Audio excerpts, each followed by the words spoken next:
அனைவருக்கும் வணக்கம் தோழர்களே. எல்லாரும் எப்படி இருக்கீங்க? ரொம்ப மகிழ்ச்சியா இருப்பீங்க அப்படின்னு நினைக்கிறேன். ஸோ ரொம்ப நாள் கேப் ஆகிடுச்சு. இப்போ தான் ஆஃப்டர் லாங் பேக்கு ஆல்மோஸ்ட் 1 மந்த்துக்கு மேலே ஆகிடுச்சுன்னு நினைக்கிறேன் வீடியோ போட்டு.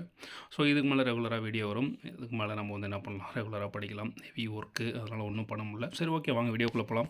ஸோ இப்போ ரீசெண்டாக பார்த்தீங்க அப்படின்னா நம்ம டிஎன்பிசியில் என்ன பண்ணிருக்காங்க, சிலபஸ் சேஞ்ச் பண்ணிருக்காங்க. சிலபஸை சேஞ்ச் பண்ணது மட்டும் இல்லாமல் எந்த டாப்பிக்லேருந்து எவ்வளோ கொஷின்ஸ் கேட்போம் அப்படின்னு சொல்லி நம்மளுக்கு தெளிவாக கொடுத்துருக்காங்க. ஸோ இது எந்தளவுக்கு நமக்கு ஒரு பெனிஃபிட் அப்படின்னா, எந்த இடத்துல அதிகமான கொஷின்ஸ் கேட்குறாங்களோ அந்த டாபிக் இல்லை அந்த சிலபஸுக்கு நம்ம என்ன பண்ணலாம், அந்த பாடத்துக்கு அதிகமான டைமை ஸ்பெண்ட் பண்ணலாம். இப்போ எக்ஸாம்பிள் இதில் பார்த்திங்கன்னா பொது அறிவியல் 5 கேள்வி தான் கேட்பேன் அப்படின்னு சொல்லியிருக்காங்க. ஸோ இந்த 5 கேள்விகள் எதுலேருந்து வரும் அப்படின்றது ஆல்மோஸ்ட் உங்களுக்கு எல்லாத்துக்குமே தெரிஞ்சிருக்கும். அறிவியல் மற்றும் அறிவியல் உணவு பகுத்தறிதல், இந்த பொருள் உணராமல் கற்றலும் கருத்துணர்ந்து கற்றலும் அப்படின்ற இதுலேயே ஓரளவுக்கு, அதாவது சயின்ஸில் 5 கேள்வி கேட்குறாங்க அப்படின்னா ஒரு 2 கொஷின் நீங்கள் சிந்தித்து ஆன்சர் பண்ணுற மாதிரி தான் இருக்கும். ஸோ அது இப்போ சயின்ஸுக்கு எந்த அளவுக்கு இம்பார்ட்டன்ட் கொடுக்கணும் அப்படின்றது உங்களுக்கு தெரியும். அதே மாதிரி பாருங்கள், இந்திய புவியியல் அப்படின்னு சொல்லி பார்த்தோன்னா இதுலேயே 5 கேள்விகள் தான் கேட்டிருக்காங்க. ஸோ இதில் தமிழ்நாடை பற்றி ஒரு 2 கேள்வி கேட்டுருவாங்க இல்லைங்களா. ஸோ அப்போ 10th புக்கை படித்தாவே நமக்கு மேக்ஸிமம் என்ன பண்ணலாம், ஒரு 5 கேள்வியில் ஒரு 2 இல்லை 3 கேள்விகள் நம்ம அட்டன் பண்ணிடலாம். கரெக்டுங்களா. அதே மாதிரி அப்படி இல்லை அப்படின்னா ஓல்டு இயர் அதாவது previous year question paper collections ஏன்றது இந்திய புவியியல் சயின்ஸு இதெல்லாமே பார்த்தீங்கன்னா லாஸ்ட் ஒரு 5 இயர்ஸ் கொஷின்ஸ் இருக்குது. ஸோ அந்த கொஷின் எடுத்து நம்ம இது பண்ணிக்கலாம். ஸோ இதில் என்ன பண்ணுறாங்க அப்படின்னா ஜிகேவில் ஒன்றும் பெருசாக மாற்றங்களை கொண்டுட்டு வரவே இல்லை. இப்போ புதிய சிலபஸில் ஜிகேவில் ஒன்றும் பெரிய மாற்றங்கள் கொண்டுட்டு வரல. ஓகேங்களா. தமிழில் தான் நிறைய மாற்றங்கள் கொண்டு வந்திருக்காங்க. அதுவும் பார்த்தீங்க அப்படின்னா ஆஸ் யூஷுவல் முன்னாடி என்ன இருந்துச்சோ அதுதான். ஓகேங்களா. நம்ம முன்னாடி என்ன பண்ணுவோம் அப்படின்னா எந்த டாப்பிக்கு எவ்வளோ கொஷின் வரும். இப்போ எக்ஸாம்பிள் இலக்கணத்துக்கு ஆவரேஜாக ஒரு 36லேருந்து ஒரு 37 கொஷின் 39 கொஷின் வரைக்கும் வரும். அதுக்கப்புறம் பார்த்திங்கன்னா பாட்டு ஆ 37 கொஷின் வருங்களா. பாட்டு ஆ பார்த்திங்கன்னா ஒரு 25லேருந்து 26 கொஷின் அந்த மாதிரி வரும். பாட்டு ஈயில் பார்த்திங்கன்னா ஒரு 18லேருந்து ஒரு 20 கொஷின் அந்த மாதிரி. அதாவது எதில் அதிகமாக கேட்பாங்க எதில் கம்மியாக கேட்பாங்க அப்படின்றது தெரியாமல் இருந்துச்சு. அதையும் இப்போ என்ன பண்ணிட்டாங்க அப்படின்னா பிரித்து கொடுத்துறாங்க. நாங்கள் இதுலேருந்து எவ்வளோ கொஷின்ஸ் கேட்போம் அப்படின்ற மாதிரி பிரித்து கொடுத்துட்டாங்க. ஸோ அது என்ன பண்ணோம் அப்படின்னா நம்மளை இன்னும் ஊக்கப்படுத்தும். எதனால் சொல்கிறேன் அப்படின்னா, இப்போ எக்ஸாம்பிள் இதில் இந்திய புவியியல் பொது அறிவியலில் பார்த்தீங்கன்னா 5 கேள்வி தான் கேட்பேன்னு சொல்லிட்டாங்க. அதே பாருங்களேன், இந்திய வரலாறு பண்பாடு மற்றும் இந்திய தேசிய இயக்கம்னு முன்னாடி அதாவது செப்பரேட்டாக ஒரு பாடமாக இருந்துச்சு. இப்போ அதை பார்த்தீங்கன்னா இதிலேயே ஆட் பண்ணிட்டாங்க. இதில் 10 கேள்விகள் கேட்பேன் அப்படின்னு சொல்லியிருக்காங்க. ஸோ இதுக்கு கொஞ்சம் இம்பார்ட்டன்ட் கொடுக்கலாம். அதே இந்திய ஆட்சியல் பாருங்களேன், இந்திய ஆட்சியல் என்ன சொல்கிறாங்க, 15 கேள்விகள் கேட்போம் அப்படின்னு சொல்லியிருக்காங்க. ஸோ அப்போ 15 கேள்விகள் அப்படின்னும் போது இதுக்கு, அதாவது இந்த கம்பேர் டு இந்த 2 யூனிட்டோட இந்திய வரலாறு, அதாவது அழகு 3 ஓரளவுக்கு இம்பார்ட்டன்ட் அதிகமாக கொடுக்கும். அதை விட அதிகமான இம்பார்ட்டன்ட் இந்திய ஆட்சியலுக்கு கொடுக்கணும். அதுக்கப்புறம் பாருங்கள், இந்திய பொருளாதாரம் மற்றும் தமிழ்நாட்டில் வளர்ச்சி நிர்வாகம் அப்படின்னு சொல்கிறோம். இதில் 20 கேள்வி சொல்லியிருக்காங்க. ஈவன் பாலிட்டியை விட இப்போ பார்த்தீங்கன்னா எக்கனாமிக்ஸ்க்கு என்ன பண்ணுறாங்க, அதிகமான கேள்விகளை கேட்குறாங்க. ஸோ அப்போ இதை விட இதுக்கு இன்னும் இம்பார்ட்டன்ட் கொடுக்கணும் அப்படின்றது உங்களுக்கு தெரியும். ஓகேங்களா. அதே மாதிரி பார்த்தோம் அப்படின்னா தமிழ்நாட்டு வரலாறு பண்பாடு மரபு மற்றும் சமூக அரசியல் இயக்கங்கள் இதில் 20 கொஸ்டின். ஸோ அப்போ நம்ம ரொம்ப ஜிகேவில் இம்பார்ட்டன்ட் கொடுக்கணும் அப்படின்னா இந்திய பொருளாதாரம் மற்றும் தமிழ்நாட்டு வரலாறு பண்பாடு மரபு சமூகம் மற்றும் அரசியல் இயக்கங்கள். ஸோ இந்த 2 யூனிட்டை நீங்கள் தெளிவாக படிச்சிங்கனாவே ஆல்மோஸ்ட் 40 கொஷினுக்கு ஒரு 36லேருந்து 38 கொஷின்ஸ் கரெக்டாக போட்டுடலாம். ஓகேங்களா. ஸோ அதுக்கப்புறம் இந்திய ஆட்சியிலேருந்து 15 கேள்வியில் அட்லீஸ்ட் ஒரு 12 கேள்வி கரெக்டாக போட்டுடலாம். ஸோ 52 கொஷின்ஸ் இதுலேயே நீங்கள் பார்க்கலாம். மற்றபடி இந்த இந்திய வரலாறு பண்பாடு அதுக்கப்புறம் புவியியல் இது எல்லாத்தையும், அதாவது இந்த 20 கொஷினில் ஒரு 10 கொஷின் போட்டிங்கனாலும் ஒரு 160 170 நியர்பை வந்துடலாம். கரெக்டுங்களா. ஸோ அதை தான் இதை கொடுத்துருக்காங்க. அடுத்து பார்த்தோம் அப்படின்னா இதில் தான் மேக்ஸில் எவ்வளோ இதில் கூட எப்படி பிரித்து கொடுத்துருக்காங்க பாருங்கள். அதாவது திறனறிவு, அதாவது சுருக்குதல், விழுக்காடு, மீப்பெரு புதுக்காரணி, அதாவது HCF, அடுத்தது மீச்சிறு மடங்கு எல்சியம், விகிதம் மற்றும் விகிதாச்சாரம், தனி வட்டி கூட்டு வட்டி, பரப்பு கொள்ளளவு, காலம் மற்றும் வேலை, இதிலிருந்து 15 கேள்விகள் கண்டிப்பாக வரும்னு சொல்லிட்டாங்க. ஓகேங்களா? ஸோ சுருக்குக, விழுக்காடு இது எல்லாமே சேர்த்து 15 கேள்விகள். காரணவியல் அப்படின்னு இருக்கு பாருங்கள். அதாவது தருக்க காரணவியல், புதிர், பகடை, காட்சி காரணவியல், எண் எழுத்து காரணவியல், எண் வரிசை, அந்த ஒரு நம்பர் அடுத்தடுத்த நம்பர் அதை வந்து ஒரு ரவுண்டு போட்டு ஒரு நம்பர் மட்டும் விடுபட்டிருக்கும் இல்லைங்களா? ஸோ புதிர்கள், பகடை, எந்த பகடை இந்த பக்கம் இந்த இது இருக்குன்னா அதோட ஆப்போசிட் சைடு என்ன இருக்கும் அப்படின்ற மாதிரிலாம் இதெல்லாம் ரொம்ப வந்து ஒரு பேசிக்கான சம்ஸ் இதெல்லாமே. ஸோ இதில் வந்து பார்த்திங்க அப்படின்னா 10 கேள்விகள் சொல்கிறாங்க. ஸோ இதுலேயும் அப்போ நம்ம வந்து மேலே அந்த திறனறி சுருக்குதல், விழுக்காடு, மீப்பெரு, பொது காரணி, மீச்சிறு, பொது மடங்கு, விகிதம் மற்றும் விகிதாச்சாரம், தனி வட்டி, கூட்டு வட்டி, பரப்பளவு, கொள்ளளவு. இந்த பரப்பளவு கொள்ளளவு தான் கொஞ்சம் பெரிய டாப்பிக்கு. சுருக்குதல் நான் ஆல்ரெடி வீடியோ போட்டிருக்கேன், அது ரொம்ப ஈஸியான டாபிக் தான். விழுக்காடு நான் ஃபியூச்சர் கண்டிப்பாக போடுறேன். மீப்பெரு, பொது காரணி, மீச்சிறு, மடங்கு, பொது மடங்கு இது மொத்தமே வந்து பார்த்திங்கன்னா ஸ்கூல் புக்கில் ஒரு 3 இடத்துல தான் இருக்குது. ஓகேங்களா? விகிதம் மற்றும் விகிதாச்சாரம் இதுவும் ஈஸியானதான். காலம் மற்றும் வேலையெல்லாம் ரொம்ப ஈஸியான சம்ஸ். ஓகேங்களா? ஸோ இதில் 15 மேக்ஸில் வந்து நம்ம முடிஞ்ச அளவுக்கு என்ன பண்ணலாம், 25க்கு 25 கண்டிப்பாக எடுக்க முடியும். ஓகேங்களா? ஸோ அப்போ நீங்கள் பார்த்துக்கோங்க, மேலே வந்து ஆல்மோஸ்ட் வந்து ஒரு நியர்பை ஒரு 50 கொஷின்ஸ் ரைட்டாக போட்டால் கூட இதில் ஒரு 25னா 75. ஸோ தமிழில் வந்து ஒரு 95, 98 போட்டிங்கன்னா கூட 160, 170 ஈஸியாக வந்து ரீச் ஆகிடலாம். ஓகேங்களா? ஸோ அதனால் இதுதான் சிலபஸ். நம்ம டெலகிராம் சேனலில் ஆல்ரெடி ஷேர் பண்ணிருக்கேன். ஓகேங்களா? போய் பாருங்கள். அதுக்கப்புறம் பார்த்தீங்கன்னா பொது தமிழ் பகுதி இ, அதாவது பகுதி ஈனா முன்னாடி தமிழில் வந்து பகுதி ஆ ஈன்னு கொடுத்துருந்தாங்க இல்லைங்களா, அதை 3மே தூக்கிட்டு என்ன சொல்லிட்டாங்க, அதாவது இங்கே பார்த்தீங்கன்னா அதாவது ஜிகே வந்து பகுதி ஆ, மேக்ஸ் வந்து பகுதி ஆ, அதுக்கப்புறம் பொது தமிழ் 100 கேள்விகள் பகுதி ஈயா வந்து மாற்றிட்டாங்க. இதில் வந்து பாருங்கள் இலக்கணத்துலேருந்து 25 கொஸ்டின் வருது பாருங்கள். எழுத்து அதில் வந்து பிரித்தெழுதுதல், சேர்த்து எழுதுதல், சந்திப்பிழை, குரில் நெடில் வேறுபாடு, லகர வேறுபாடு, அந்த 2 நா வரும் இல்லைங்களா, நா ரா வேறுபாடு, இனவெழுத்துக்களை அறிதல், அதாவது இக்குக்கு பக்கத்தில் காதான் வரும், இச்சிக்கு பக்கத்தில் சாதான் வரும், இப்புக்கு பக்கத்தில் பாதான் வரும் அப்படின்னு சொல்லி அறிகிற இணை எழுத்துக்கள், சுட்டெழுத்துக்கள், வினா எழுத்துக்கள், ஒருமை பன்மை அறிதல். ஸோ இது எல்லாமே வந்து ரொம்ப ஈஸியானதான். ஓகேங்களா? இது எல்லாமே என்ன பண்ணோம் அப்படின்னா ஸ்கூல் புக்கில் 6வதுலேருந்து 12வது வரைக்கும் புதிய புத்தகம் பழைய புத்தகத்தில் பிரித்து எழுதுகளை எடுத்து எழுதிடுங்க. அதே மாதிரி சேர்த்து எழுதுகவை எடுத்து எழுதிடுங்க. ஓகேங்களா? அடுத்து சந்திப்பில் எங்கெங்கெல்லாம் அந்த இது டாபிக் கொடுத்துருக்காங்களோ அதெல்லாம் எடுத்து எழுதலாம். ஸோ அந்த மாதிரி அடுத்தடுத்து எழுதிட்டே வரலாம். அதே மாதிரி இதில் வந்து மேக்ஸிமம் வந்து பார்த்திங்கன்னா இந்த லகரெலாம் வந்து பழைய புத்தகத்தில் ஒன்றும் பெருசாக இல்லை, ஆனால் புது புத்தகத்தில் தான் தெளிவாக கொடுத்துருக்காங்க. ஓகேங்களா? இலக்கணத்தை பொறுத்த வரைக்கும் நீங்கள் புது புத்தகத்தை முழுமையாக நம்பலாம். அதே மாதிரி பாருங்கள், வேர்ச்சொல் அறிதல், வேர்ச்சொல்லிலிருந்து வினைமுற்று, வினையச்சம், வினையலனும் பெயரச்சம் வகை அறிதல், அயற்சொல்னா வடமொழி சொல் அந்த மாதிரி சொல்லுவோம் இல்லைங்களா, ஆங்கில சொல் அந்த மாதிரி. அடுத்து தமிழ் சொல், எதிர்ச்சொல், வினைச்சொல், எழுத்துப்பிழை, ஒற்றுப்பிழை அறிதல், 2 வினை சொற்களின் வேறுபாடு அறிதல். ஸோ இது எல்லாமே வந்து பார்த்திங்கன்னா ஆல்ரெடி இருந்தது தான். இப்போ என்ன பண்ணிட்டாங்க அப்படின்னா ஆக்சுவலாக சிலபஸை வந்து கம்மி பண்ணிட்டாங்க, அதான் உண்மை. ஓகேங்களா? ஸோ இதில் வந்து பார்த்திங்கன்னா இதில் வந்து 25 மார்க்கு இலக்கணத்தில். அடுத்து சொல்லகராதி அப்படின்றதுல 15 மார்க். இது என்ன, அது எதிர்ச்சொல்லை எடுத்து எழுதுதல். ஓகேங்களா? ஓரெழுத்து ஒரு மொழியெல்லாம் புதிய புத்தகத்தில் 8th வந்து இருக்குது. கரெக்டுங்களா? 42 ஓரெழுத்து ஒரு மொழிகள் இருக்குது. உரிய பொருளை கண்டறிதல், ஒரு பொருள் தரும் பல சொற்கள், ஒரே பொருளில் பல சொற்கள். இப்போ எப்படின்னா தாமரைக்கு வந்து பல பெயர்கள் இருக்கும், அது கீழெல்லாம் கொடுத்துருக்காங்க, எப்படி இருக்கும் அப்படின்றது தெளிவாக கொடுத்துருக்காங்க. ஓகேங்களா? அடுத்து அகர வரிசைப்படி சொற்களை சீர்திருத்தல், ஒரு பொருள் பன்மொழி, இருபொருள் குறித்த சொற்கள், பேச்சு வழக்கு, எழுத்து வழக்கு, சொல்லும் பொருளும் அறிதல், ஒரு சொல்லிற்கு இணையான வேறு சொல் அறிதல். ஸோ இது எல்லாமே வந்து பார்த்திங்க அப்படின்னா எல்லாமே ஸ்கூல் புத்தகத்திலே இருக்குது. இதில் வந்து பாருங்கள், கோடிட்ட இடத்தில் சரியான சொல்லை தேர்ந்தெடுத்து எழுதுதல். இதெல்லாம் ரொம்ப வந்து ஒரு பேசிக்கானதான். அதாவது பள்ளிக்கு சென்று கல்வி பயிலுதல் சிறப்பு. ஸோ அதில் வந்து என்ன பண்ணுவாங்க, அந்த பயிலுதல் அப்படின்றத தூக்கிடுவாங்க. கீழே வந்து 4 ஆப்ஷன் கொடுத்துருவாங்க, பயிலுதல், எழுதுதல், அந்த மாதிரி ஏதாவது ஒரு ஆப்ஷன் 4 ஆப்ஷன் கொடுத்துருப்பாங்க. ஸோ அதுக்கு வந்து நமக்கு வந்து தெரியணும் பயிலுதல் அப்படின்றது. அதேமாதிரி வானில் முகில் தோன்றியதனால் மழை பொழியும். வானில் வந்து நட்சத்திரம், முகில் அந்த மாதிரி வந்து ஒரு 4 ஆப்ஷன் கொடுத்துருப்பாங்க. முகில் அப்படின்றது நமக்கு தெரியணும். அடுத்து பொருத்தமான பொருளை தேர்வு செய்தல். எடுத்துக்காட்டு ஊடகம் அப்படின்னா தகவல் அப்படின்னு நமக்கு தெரியணும். ஓகேங்களா? தொடர்பு சாதனம் அப்படின்றது, அதாவது செய்தி தகவல் தொடர்பு சாதனம் அப்படின்னு சொல்லிட்டு எல்லாத்தையும் சொல்கிறாங்க. அதேமாதிரி சமூகம் அப்படின்னா மக்கள், குழு, அதுக்கப்புறம் ஊர் பெயர்களின் மருவு, புதுச்சேரி முன்னாடி என்ன பெயர் இருந்துச்சு, புதுவை. ஸோ இதெல்லாம் பார்த்திங்கன்னா பழைய புத்தகத்தில் தான் இருக்குது. ஓகேங்களா. புது புத்தகத்தில் அந்தளவுக்கு பெருசாக கிடையாது. ஊர் பெயர்களின் மருவு வந்து புது புத்தகத்தில் பெருசாக கிடையாது, எல்லாமே பழைய புத்தகத்தில் தான் இருக்குது. மன்னார்குடி அப்படின்றதுக்கு முன்னாடி மன்னை, மயிலாப்பூர் அப்படின்றது மயிலை அப்படின்னு இருக்கும். பிழை திருத்தம் ஒரு ஓர். ஸோ இந்த ஒரு ஓர் வந்து பார்த்திங்கன்னா புது புத்தகத்தில் ஒரே ஒரு இடத்துல ஒரு ஒரு பேஜோட எண்ட்லேயும் அடுத்த பேஜோட ஸ்டார்டிங்லேயும் ஒரு 4 லைன் இருக்கும், அவ்வளோதான். ஆனால் அதுலேருந்து 2 கொஷின் ஆல்ரெடி வந்துக்கிட்டு தான் இருக்குது. ஸோ இப்போ இதுக்கும் தனியாக கொடுத்துருக்கிறதுனால ஒரு 3 கொஷினாக கூட நம்ம எதிர்பார்க்கலாம்னு வச்சுக்கோங்களேன். பேச்சு வழக்கு சொற்களுக்கு இணையான தூய தமிழ் சொற்களை இணைத்தல்.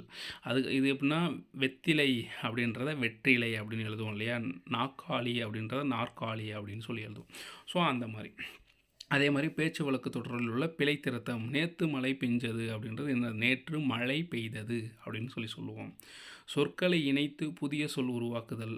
மற்று, அல்லது, அல், பிறகு, வரை, இதுவும் அல்ல, இருப்பினும், எனினும், இதனால், அப்புறம் அடைப்புக்குறியில் உள்ள சொல்லை தகுந்த இடத்தில் சேர்த்தல். எனவே, எனில், ஆகையால், அதுபோல, அதனால், வரை, பின்பு.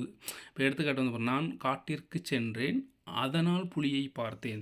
ஸோ இதெல்லாம் ப்ரீவியஸாக வந்து கேட்ட கொஷின்ஸ் தான். பட் குரூப் 4 இந்த அளவுக்கான கொஷின்ஸ் கேட்கல. இது எதில் கேட்டாங்க அப்படின்னா அந்த தமிழ் எலிஜிபிலிட்டி டெஸ்ட் இருக்குது பார்த்தீங்களா, ஸோ அதில் தான் வந்து இதை கேட்டாங்க. அதே மாதிரி மாலை நேரம் முடியும் வரை விளையாடுவேன், தேர்வு முடிந்த பின்பு சுற்றுலா செல்லலாம், அந்த மாதிரிலாம். அடுத்தது பொருள் தரும் ஓர் எழுத்து. இப்போ பார்த்தா இல்லைங்களா, ஆல்ரெடி மேலேயே ஒரு பொருள், அதாவது ஒரு ஒரு ஊர் அது மாதிரி பார்த்தோம். அதுக்கப்புறம் வந்து பார்த்திங்கன்னா அந்த ஒரு சொல் ஓர் எழுத்து ஒரு மொழி பார்த்தோம். ஆனால் அதே திரும்ப கொடுத்துருக்காங்க பாருங்கள். ஆ பசு, ஈ கொடு, தை மாதம், தீ நெருப்பு அப்படின்னு சொல்லிட்டு அதேமாதிரி பல பொருள் தரும் ஒரு சொல்லை கூறுக. எடுத்து அப்படி பாருங்கள், கமலம், கஞ்சம், முள்ளரி, பங்கயம் இச்சொற்கள் வந்து தாமரையை குறிக்குது. ஸோ இது மேலேயே நம்ம பார்த்தோம் இல்லையா, ஸோ அதே தான் சொல்லியிருக்காங்க. அடுத்தது எழுத்துத்திறன் 15 வினாக்கள். சொற்களை ஒழுங்குபடுத்தி சொற்றொடராக அமைத்தல் ஆல்ரெடி பார்த்துருக்கோம். தொடர் வகைகள், செய்வினை, செய்யப்பாட்டு வினை, தன்வினை, பிறவினை, ஒருமை பன்மை பிழையறிந்து சரியான தொடரறிதல். செய்வினை, செய்யப்பாட்டு வினை இதெல்லாமே இலக்கணத்தில் தான் வரும் இல்லையா. மரபு தமிழ், திணை மரபு, உயர்திணை. அம்மா வந்தது அப்படின்றது அம்மா வந்தாள் அப்படின்னு சொல்லுவோம். அக்ரிணை அப்படின்னு சொல்லி பார்த்தோன்னா மாடுகள் நனைந்தது அப்படின்றது என்னென்னு சொல்லுவோம், மாடுகள் நனைந்தன. பால் மரபு, ஆண் பால், அவன் வந்தது அவன் வந்தான். பெண் பால்னா அவள் வந்தது அவள் வந்தாள். பலர் பால்னா அவர்கள் வந்தார்கள் அவர்கள் வந்தனர் அப்படின்றதான் சரியானது. ஓகேங்களா. ஸோ இந்த மாதிரி தான் வந்து பால் வேறுபாடு இதெல்லாம் வந்து தான் எழுத்துத்திறன். இதுலேருந்து எத்தனை கொஷின் கேட்குறாங்க, 15 கொஷின் கேட்குறாங்க. இது நீங்கள் வந்து டாபிக் வைஸ் வந்து எடுத்து ஸ்கூல் புக்கில் இருக்கிறத நோட் பண்ணி வச்சு படிச்சிங்கனாவே வந்து ரொம்ப யூஸ்ஃபுல்லாக இருக்கும். அதே மாதிரி இது எல்லாமே அதே மாதிரி தான். இளமை பெயர் என்னது, பசுனா கன்று, ஆடு குட்டி, ஒளிமரபு. ஸோ இது எல்லாமே முன்னாடி நம்ம படித்தது தான். ஓகேங்களா. அடுத்தது இதில் இன்னொன்று என்னென்னா, இந்த நிறுத்தல் குறியீடுகள், கால் புள்ளி, அரை புள்ளி, முக்கால் புள்ளி, முற்றுப்புள்ளி, வியப்பு குறி, வினாக்குறி அமையும் இடங்கள். ஸோ இது வந்து பார்த்திங்கன்னா இதில் வந்து கண்டிப்பாக கொஷின்ஸ் வந்து கேட்கறதுக்கான வாய்ப்புகள் இருக்குது.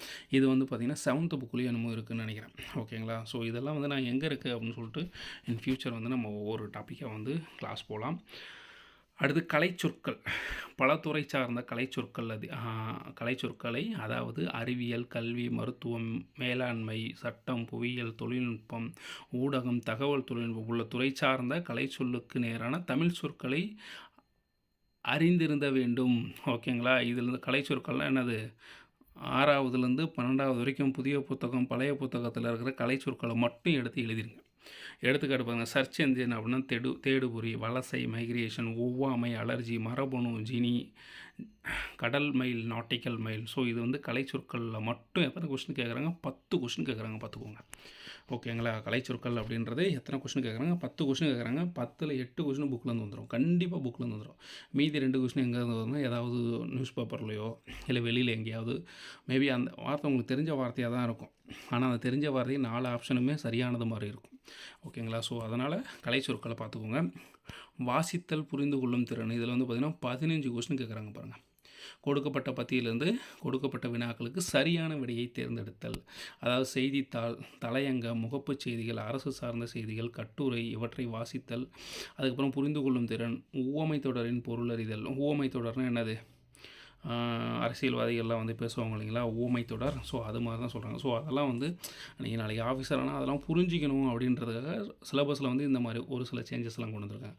மரபு தொடரின் பொருள் அறிதல், பழமொழிகளை பொருளறிதல், பழமொழிகளுடைய பொருளறிதல். இப்போ ஒரு பழமொழி கேட்டால் அதுக்கான பதில், அதற்கான அர்த்தம் என்னன்னு சொல்லி தான் கேட்பாங்க. ஓகேங்களா. ஆவண ஊடகங்களை புரிந்து கொள்ளும் திறன். ஸோ இந்த ஆவண ஊடகங்களை புரிந்து கொள்ளும் திறன் அப்படின்றது தான் என்னன்னு சொல்லி தெரியல. செக் பண்ணிட்டு நான் உங்களுக்கு சொல்கிறேன். ஓகேங்களா.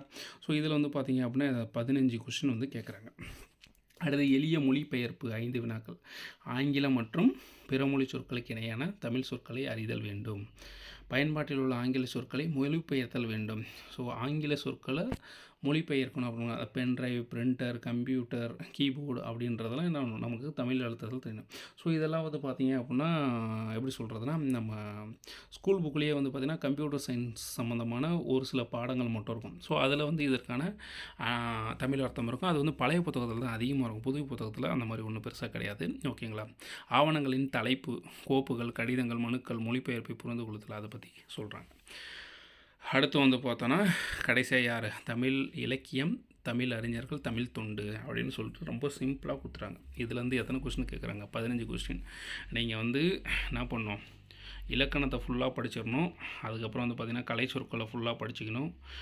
வாசித்தல், புரிந்து கொள்ளுதல் அப்படின்றத இந்த டாப்பிக்கே வெளியில் தேடி படிக்கணும். எளிய மொழிபெயர்ப்பு வினாக்கள் அப்படின்றது பென்ட்ரைவ் இதெல்லாம் வந்து பழைய புத்தகத்தில் அங்கங்கே இருக்கும், அதை படிக்கணும். இலக்கியம், தமிழறிஞர்கள், தமிழ் தொண்டு இதில் மொத்தமாக பார்த்திங்கன்னா 15 கொஸ்டின் தான். ஓகேங்களா. இலக்கியம் மற்றும் தமிழறிஞர்களில் வந்து முன்னாடி எவ்வளோ படிக்கணும், கிட்டத்தட்ட ஸ்கூல் புக்கு எங்கேயோ இருக்கும், மழை கடல் மாதிரி இருக்கும். இப்போ அதெல்லாம் கிடையாது. இதில் இருக்கிற டாபிக் படித்தாவே மேக்ஸிமம் வந்து நம்ம எத்தனை 15 கேள்விகள் தான். நல்லா புரிஞ்சுக்கோங்க. 15 கேள்விகள். 15 கேள்விகளில் திருக்குறள்லேருந்து மட்டும் பார்த்திங்கன்னா அட்லீஸ்ட் ஒரு 4 கேள்வி வந்துடும். கரெக்டாக இல்லைங்களா. திருக்குறள்லேருந்து 4 கொஸ்டின் வந்துடும். அதுக்கப்புறம் வந்து பார்த்திங்கன்னா நாலடியார், நான்மணி கடிகை, பழமொழி இதிலேருந்து ஒரு 3 கொஸ்டின் வந்துடும். 4 மொழி 7 கொஸ்டின். ஓகேங்களா. அதுக்கப்புறம் வந்து தமிழின் தொன்மை, சிறப்பு, திராவிட மொழிகள்லேருந்து ஒரு 2 கொஸ்டின் 3 கொஸ்டின் வந்துடும். 10 கொஸ்டின் ஆச்சு. மீதி 5 கொஸ்டின் தான் மற்ற எல்லாத்துலேருந்து வரும். என்னென்ன கொடுத்துருக்காங்க பாருங்கள். திருக்குறள் தொடர்பான செய்திகள் 20 அதிகாரங்கள். முன்னாடி 25 அதிகாரங்கள் இருந்துச்சு. ஒழுக்கமுடைமை, பொறை உடைமை, ஊக்கமுடைமை, விருந்தோம்பல், அரண் வலியுறுத்தல், ஈகை, பெரியோரை துணை கேடல், வினை செயல் வகை, அவையஞ்சாமை, கண்ணோட்டம், அன்புடைமை, கல்வி, நடுநிலைமை, கூடா ஒழுக்கம், கல்லாமை, செங்கோன்மை, பண்புடைமை, நட்பாராய்தல், புறங்கூறாமை, அருளுடைமை. ஓகேங்களா. இதில் இருக்கிற அந்த 20 அதிகாரம்னா 200 திருக்குறளை எடுத்து எழுதிடுங்க. ஒரு சில திருக்குறள் இருக்கவே இருக்காது. ஓகேங்களா. அதை ஆன்லைனில் போட்டிங்க அப்படின்னா கண்டிப்பாக வந்துடும். அந்த திருக்குறளை பார்த்து வச்சுக்கோங்க. ஓகேங்களா. திருக்குறள் வந்து உங்களுக்கு தெரியாத ஒரு கொஸ்டின் வரணும் அப்படின்னா அது உங்கள் ஸ்கூல் புக்கில் இல்லாதது தான் வரும். ஸ்கூல் புக்கில் இல்லாதது வர்றது என்ன பண்ணுறது அப்படின்னா ஆன்லைனில் நம்ம தேடி எடுத்துக்க வேண்டியதான். அதில் என்ன சொல்கிறாங்க, மேற்கோள்கள் அப்படின்னு சொல்கிறாங்க. அறநூல் தொடர்பான செய்திகள். இப்போ அறநூல்கள்லாம் என்னது, நாலடியார், நான்மணி கடிகை, பழமொழி 400, முதுமொழி காஞ்சி, திரிகடுகம், இன்னா 40, சிறுபஞ்ச மூலம், ஏலாதி, ஔவையார் பாடல்கள். இது எல்லாமே என்னது, அறநூல்கள். ஓகேங்களா. ஸோ இந்த அறநூல்களில் வந்து பார்த்தீங்க அப்படின்னா நீங்கள் என்ன பண்ணணும், முக்கியமான நாலடியாக இதெல்லாமே ஸ்கூல் புக்லேயே இருக்குது. புதுசு பழசு ரெண்டையும் படிச்சிருங்க. நாலடினா புது புத்தகத்தில் எங்கெங்கே இருக்குன்னு நோட் பண்ணி வச்சுக்கோங்க. அதே மாதிரி பழைய புத்தகத்தில் எங்கெங்கே இருக்குது அப்படின்னு நோட் பண்ணி வச்சுக்கோங்க. நோட் பண்ணி வச்சுட்டு நாலடியாக ஸ்டார்ட் பண்ணும்போது புதிய புத்தகம் மற்றும் பழைய புத்தகம் இரண்டையும் சேர்த்து படிச்சிட்டிங்க அப்படின்னா வேலை முடிஞ்சு. அடுத்தது தமிழின் தொன்மை வந்து என்னது 8th யூனிட் இல்லையா. ஸோ அதை வந்து நம்ம முன்னாடி ஜிகேவில் படிப்போம், மேலேயே படிச்சிருப்போம். சிறப்பு, திராவிட மொழிகள் தொடர்பான செய்திகள் அதெல்லாம்.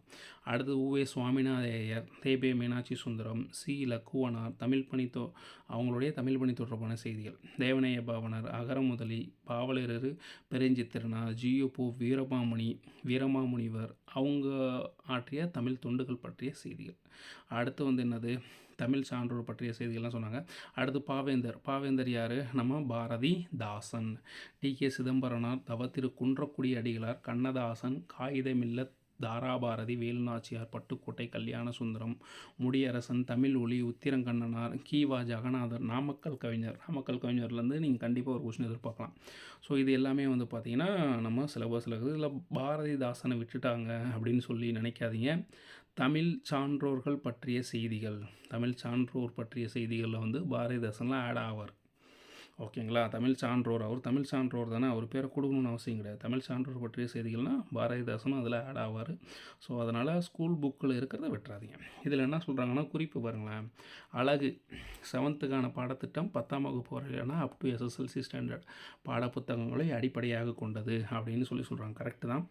பட் ஆனால் நம்ம வந்து முன்னெச்சரிக்கையோடு இருக்கிறது ரொம்ப நல்லது. அப் டு 12th வரைக்கும் கண்டிப்பாக டிகிரி ஸ்டாண்டர்ட் குரூப் 2ல் வந்து அப் டு டிகிரி ஸ்டாண்டர்ட் வரைக்கும் கண்டிப்பாக கேட்பாங்க. இப்போ என்ன சொல்லியிருக்காங்க, டிகிரி ஸ்டாண்டர்ட் அது இது ஆக்சுவலாக வந்து பிறகு வந்து பார்த்திங்கன்னா குரூப் 2 சிலபஸ் தான். ஓகேங்களா? ஆனால் அதில் வந்து எஸ்எஸ்எல்சி ஸ்டாண்டர்ட் அப்படின்னு சொல்கிறாங்க. ஸோ 10th வரைக்கும் படிக்கிறவங்களால் வந்து 10th வரைக்கும்னு சொல்கிறாங்க. புதிய புத்தகமாக பழைய புத்தகமாக எதையுமே மென்ஷன் பண்ணல. ரெண்டாவது என்னென்னு பார்த்தீங்கன்னா 12th வரைக்கும் கண்டிப்பாக வந்து புதிய புத்தகத்தினாச்சும் 12th 11th 12th book just ஓவராலாக டாபிக் ரிலேட்டடாக இருக்கிற பார்த்துக்கோங்க. ஓகேங்களா? இது வந்து இங்கிலீஷ் டாப்பிக்கு. ஸோ நம்ம தமிழ் தானே படிக்கிறோம், அது நமக்கு தேவையில்லாத ஒன்று. ஓகே நண்பர்களே, இந்த வீடியோ உங்களுக்கு பிடிச்சிருக்கும் அப்படின்னு நினைக்கிறேன். மறக்காமல் உங்கள் நண்பர்களுக்கு ஷேர் பண்ணுங்கள். கீழே டெலகிராம் சேனல் லிங்க் கொடுக்குறேன், ஜாயின் பண்ணிக்கோங்க. அதில் சிலபஸ் இருக்குது, டவுன்லோட் பண்ணி ஜெராக்ஸ் எடுத்து வச்சு இந்த டாபிக் வைஸ் எங்கெங்கே இருக்குது அப்படின்னு சொல்லிட்டு அந்த டாபிக் நேராக நோட் பண்ணி வச்சுக்கோங்க. ரொம்ப ஹெல்ப்ஃபுல்லாக இருக்கும். பாய் நண்பர்களே.